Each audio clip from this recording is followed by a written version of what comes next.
This is an introduction to doing genealogy on the internet. This is lesson 1, part 1, and we call it getting it right. By that we mean start out correctly to begin with and avoid a lot of problems later on. One of the tendencies for people that start out in genealogy, and some of them that are even more knowledgeable, is to have an intriguing ancestor who was born 100 years ago or more or less. But you've got stories about that ancestor, so you immediately want to go to this exciting person and go backwards and maybe go forwards. The problem is you haven't proved that this individual is a real ancestor. Keep in mind, family is wonderful, but quite often the stories they tell are fiction and not really totally true. It's not because they're being deceptive, it's because family tradition has said it was so. So we've got to start at the beginning.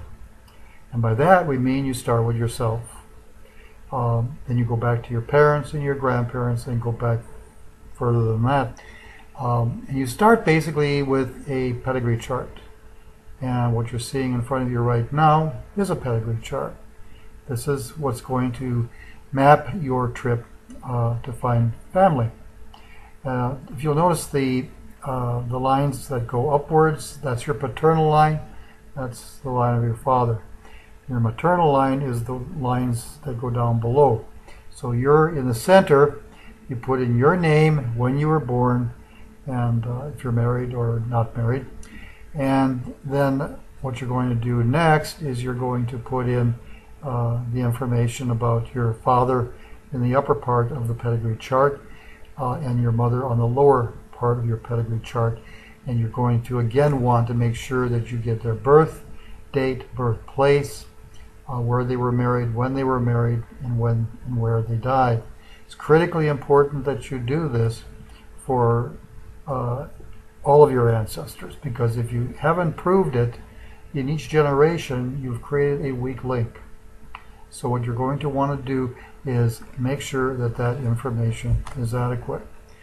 If you're younger and you still have parents and grandparents alive, you're going to want to interview them and make sure that you get the data correct. Again, keeping in mind, you do not just trust what they say. We're going to show you in this course how you go and utilize the other databases that exist out there.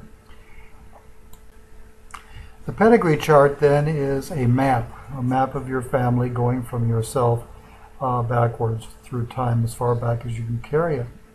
A second tool that I want to talk about is your T-chart, which is a simple tool actually.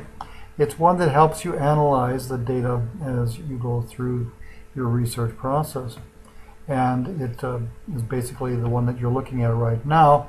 On the left-hand side is the fact. What is a basic fact that you're going to analyze? On the right-hand side is what does that fact imply? Now, if you were born, let's say, in 1942, and then below that you said another fact was that your mother was born in 1907 and your father was born in 1894. Those are the facts. What do these facts suggest?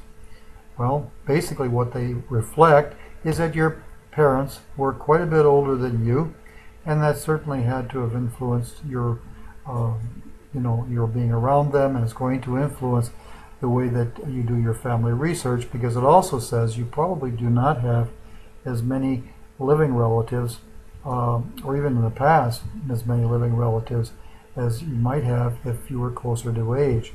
It also tells us some other things if you're just beginning your research. If your mother was born in 1907, that means that she will show up in the 1940 census, the 1930 census, the 1920 census, and the 1910 census.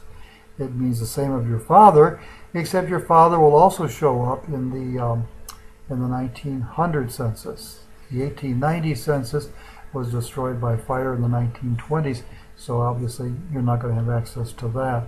So that gives you some starting points from one of the more important basic